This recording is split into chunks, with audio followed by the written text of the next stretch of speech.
congratulations to Indiana State. And, watched them all season long. Obviously very impressed with their team and the job Josh has done over there. Really appreciate the great fan base came out today. I thought we played really well in the first half. Start of the second half, really the last 12 minutes kind of got to us on both ends of the floor. And you got to play 40 minutes against them to be able to finish the game. And just weren't able to extend our leads, when we had opportunities. But, credit them. Obviously Avila's a tough matchup. He gives you some problems. And then, the three-point line in the second half, 9 threes out of 15, a big piece of the game. So we just weren't able to match them, in the second half like we needed to. What was the biggest difference in that final 12 minutes? Was it just them just getting really hot from three, or was it defensive miscues from you guys? Yeah, I think just you got to be elite defensively against them every possession. You can't let your offense dictate your defense. We had some tough offensive possessions that gave them opportunities, up 41-36. So I don't know, what was the time when this score was 41-36? Because it was 28-25 at halftime, so had to be a little bit into it. But I know we kind of traded baskets to start the second half. I just think, Avila put you in some tough matchups. That was what gave up those little layups at the rim. Got to look at that. I thought that really hurt us. And then, three-point line, we just didn't get out the three-point line like we did the first half. And to their credit, they really made shots and knocked them down, and that's what they do. They've done it all season long, and they've done it at a high level, and they can do it from every position. Larry really made, he makes one a game. That's the ones. It's, Larry made 3. Conwell's 5 for 7. Avila makes 2. We did a good job. Swope goes 2 for 10. But they still got 3-4 other guys who can shoot at a high level. But we just want to take away layups and open threes. They're going to make some shots. Our contest rate wasn't good enough second half. And then on the flip side, you have to, if they're going to get 47, we've got to be a lot more efficient on the offensive end and take care of the ball a little bit better and be more efficient around the rim, finishing plays. And thought we let some layups, get away from us too. What are the key lessons this team will take from the past 3 games? One, a record of 1-2, and just those second halves. What can this team learn, especially from maybe from the win? I think the biggest thing, and the good thing, we're going on the road, playing probably could be the hottest team in the league. Drake, Indiana State, Northern Iowa, and you could throw those 3 in there. But Bradley's playing really well. We've played well on the road, so that gives us confidence. But I think the biggest thing is that we have to understand is that it's not just going to be like it's been on the road at Chicago, at Evansville, at Missouri State, where you just continue to continue to extend your lead and win by 20 or win by 15. These top teams in our league, there's going to be some ebbs and flows and some good and some bad. And we got to be able to have better resolve in the second half from a coach's standpoint, adjustment standpoint, from a player standpoint, to be able to make the next play. And,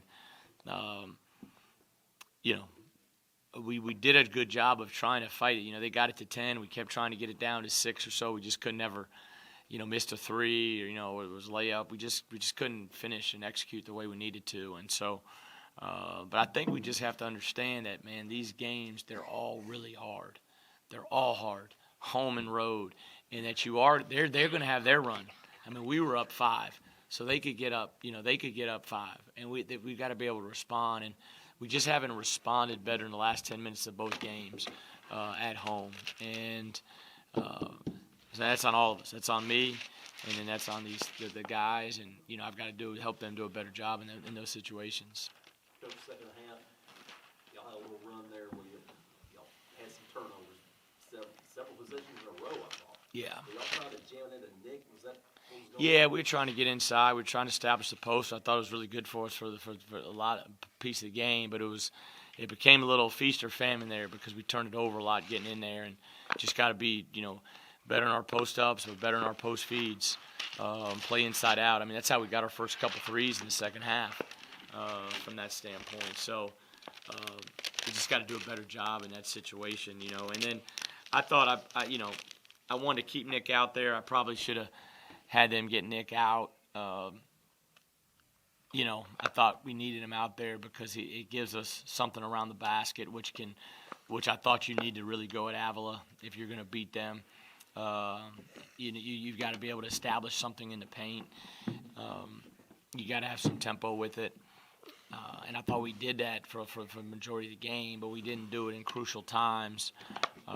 And that ended up biting us. But I thought Nick got tired, and that hurt us a little bit in that stretch. How much has the season gone on, Nick become more of a focal point for your team offensively, and how have you seen him kind of grow into that role more and more? Well, I think he's done a good job growing into it. His character and work ethic's really good. We've made a point to try to establish the paint some.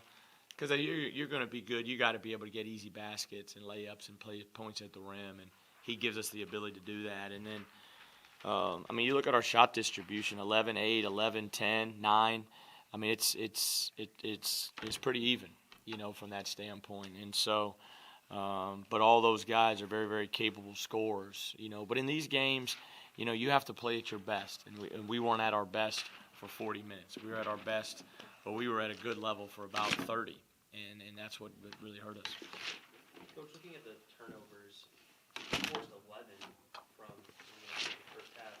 You only scored 2 points in the first half off those turnovers. In the second half, you only forced 5, but you scored 8 points off of them. Bit of a difference there, but in the first half, you couldn't capitalize. Yeah, and I think in the first half we missed some opportunities, and I have to go look to see exactly why. Were they dead ball turnovers? Where we're playing against a set defense, or they live ball turnovers. I think a couple of them were dead ball turnovers. So I'd have to look at that. But, we just weren't able to get away from them a little bit, to get it to 8, to get it to 10. Had opportunities, just weren't able to do it. Coach, I thought in the first half, I think the stats said y'all missed a lot of layups. Half of those misses I thought were just hanging on the rim. And if those go in for you, totally the ball. Yeah, we they're really good. I thought we had a good plan, good attack. We just weren't able to respond, and I told the guys from A to Z, 1 to 25, 1 to 3. We weren't able just to respond when they made their run. I talked to the guys about that. I said, hey guys, we were down 4, Northern Iowa. We got to respond right now. We weren't able to do it. They got the lead to 10, but they spread us out, and then they went through that stretch. They really made threes, and that'll be the part that frustrates you, because I thought our first half energy and effort and competitiveness was to watch the growth the teams made on the defensive end since they gotten back from Christmas to compete that way. It speaks volumes to these kids and their character, and so we just got to keep chopping wood, like my old boss used to say. And but golly, man. We just, we gotta be better at home, though. You know what I mean? This is a place we just hadn't lost a lot, and this has been a tough place for us to win at this year for whatever reason. Rob finished with just 4 points. We've seen at times this year where he's kind of struggled in games to get things going. Is it a mixture of of him just trying to find a rhythm, or maybe pressing a little bit, bad shot selection? What is kind of the reason why he struggled at times this year? Yeah, I need to look at it. He's got 8 shots. You know what I mean? I think he averages 12 or 13. This is one of those games that, we were obviously trying to go inside. But I've just got to look and see, good shot, bad shot, from his 1 for 8. But obviously when he plays well, it gives us obviously another lift, from that standpoint, when he's in double figures and a couple other guys on the perimeter. When they play at their best, we're a tough team to beat. And then you said, obviously, you struggled at home, but on the road the last couple of games, you guys have played some of your best basketball. You got it again on Wednesday against Bradley. And another tough game, as you said, there are no easy games in the Valley. Yeah, you're going to place in a very, very tough venue, a team that's playing as hot as anybody in our league, and a team that's obviously we beat them here, and I'm sure you don't call it revenge, but they want to get it back, and we're going to have to play our best game of the year. We're going to have to be tough, and we're going to have to sustain it for 40 minutes on both ends.